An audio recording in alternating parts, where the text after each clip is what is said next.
just after writing this, Jan was calling me downstairs and I said, I'm finishing the poem. So I might not get through it because my writing is terrible. So it's called Murder of Crows. Scarecrow stood perfectly still, his face hidden under a battered hat. Hard to tell what he was looking at. Hope it was not me. He a crucifix as the day died.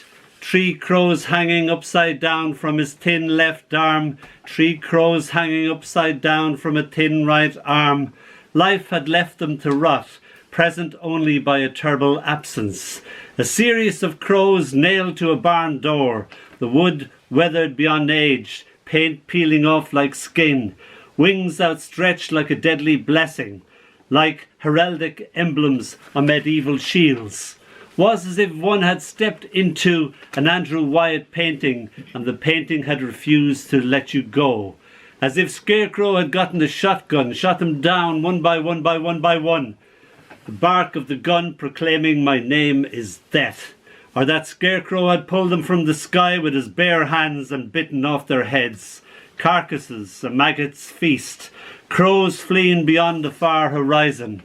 The light darkening, Scarecrow raising his head, a turnip for a skull, dead and not dead, his straw hair ruffled by the wind. He grins. Wow. What do you just write that out of your head? Yeah, but in France, came across that didn't like crows. And they just, farmers out go... Yeah. And he just shot them and then nailed them up to the barn, wings out like this, and hanging on the scarecrow as if the scarecrow was doing his job. And the day was just dying, and somebody had pulled up by the side of the field, got out for a pee, and the car radio was playing Talk Talk's Life's What You Make It. I didn't get that into the phone, but so it all just went, slap, come together. Nice. Came together a bit late. That must have been at least 3 years ago. No, that's ages and ages. Ages and ages ago. About 30 years ago. Oh, Yeah. he's done other things before he met me. That's not good enough, Dónall. Now I've got a poem. You know, I used to paint. I still paint when I've got time, and I've always painted because that was my training. And when I lived in Bangladesh as an expat wife for my sins, You did things before me. I had staff, which I didn't like having, and I had a cook called Barua. And one day he came to me and said, I see you paint, Mrs. Could you paint a picture of my niece? So this is called Unfinished. Today I met Barua's niece in my attic. She gazed out at me from behind the 40 years since I took brushes, paint, and the blunt instruments of my small talent, and was defeated by her innocent beauty. She was dressed in her wedding sari. Soft yellow gold dripped from her small ears, hung in wreaths around her fragile neck. Every year the floods arrive in Bangladesh, and I'm long gone to my safe life, my cold world. Who knows if she's the old woman on my TV screen, wailing for her daughter's starving child. She wanted the painting, though it was unfinished. I wish I'd given it to her. Oh, man. Sorry. bit self-pitying, that one. Jan is now reduced to a staff of one, me. This is something completely different. This is absolute nonsense, but it's not totally nonsense because it's one of the reasons I don't like going on the trains even when there's no lockdown and there's no pestilence about. I just don't like Southwest trains. So here we are. Mind the gap between reality and Southwest train services. The train now standing on platform 2 is the 1825 departing for the zoo. This train has 5 cobras and a buffalo car. Anacondas are available if you're travelling far. Hyenas in the silent zone are stifling their screams.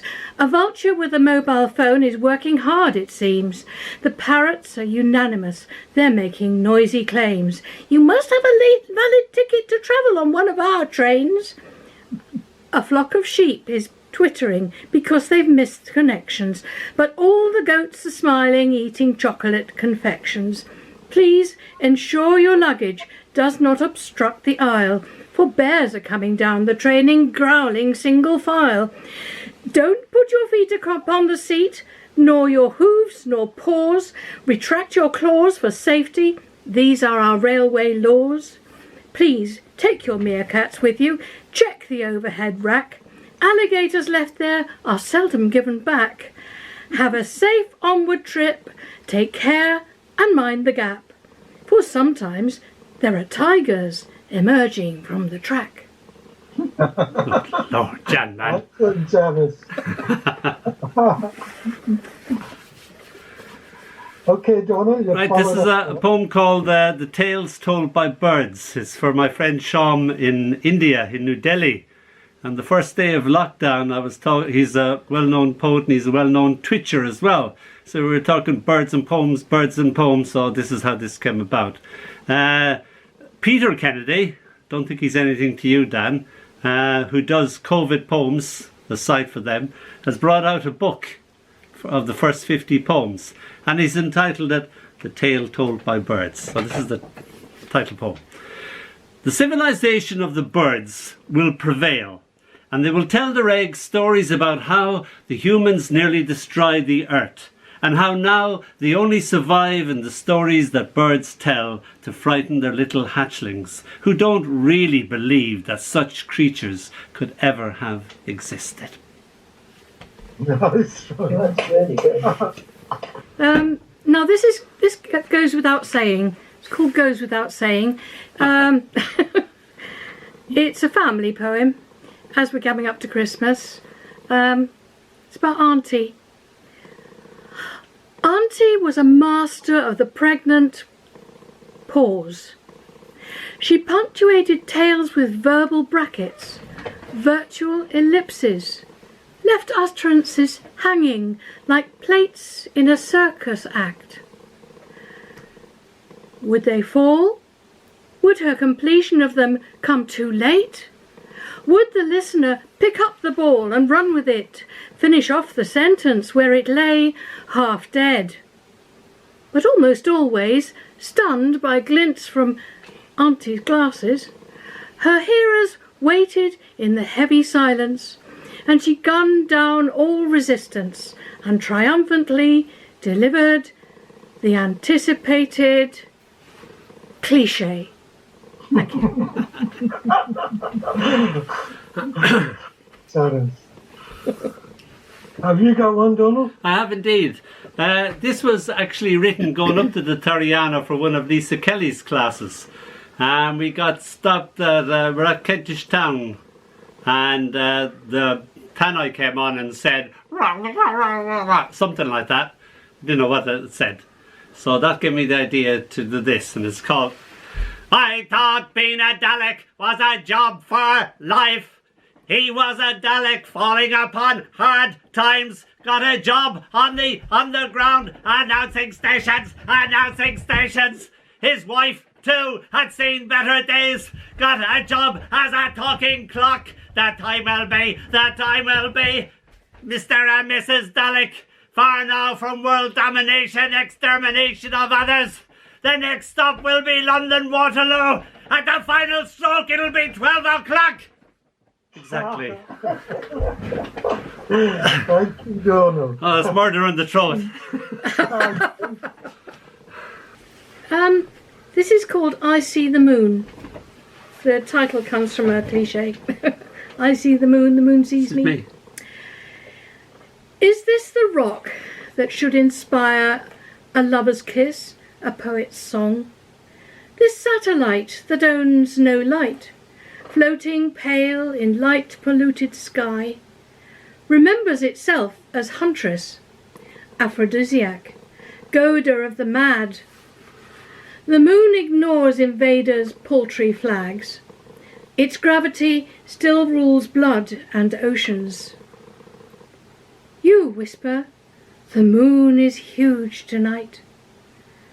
The mountains are God's dark shoulder, but I can only hear the traffic humming and the roar of the flight path overhead. I know the moon is drowning in its orbit, sunk, obscured by Earth's oil-fueled haze.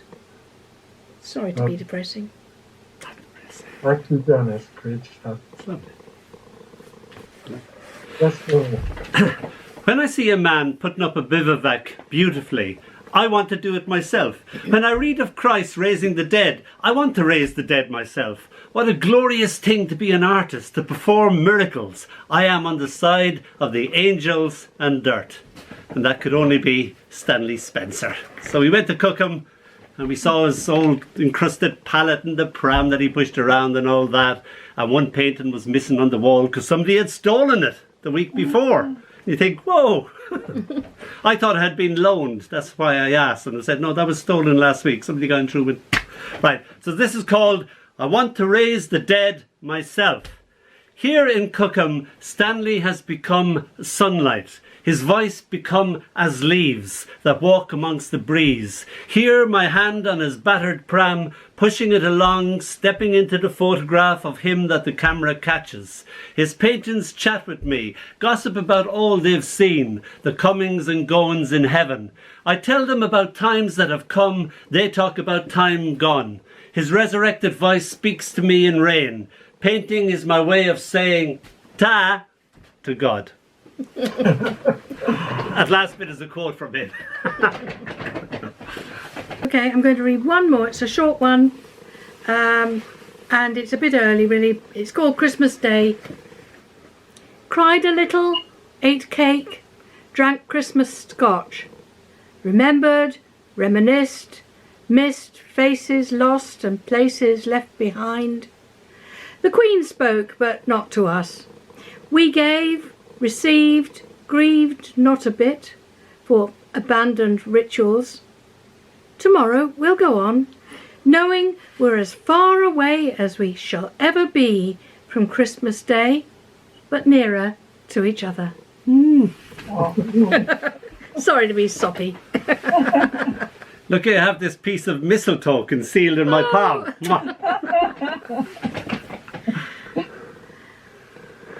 Yes, Donald. And did you once, Dan, did you once see Shelley playing?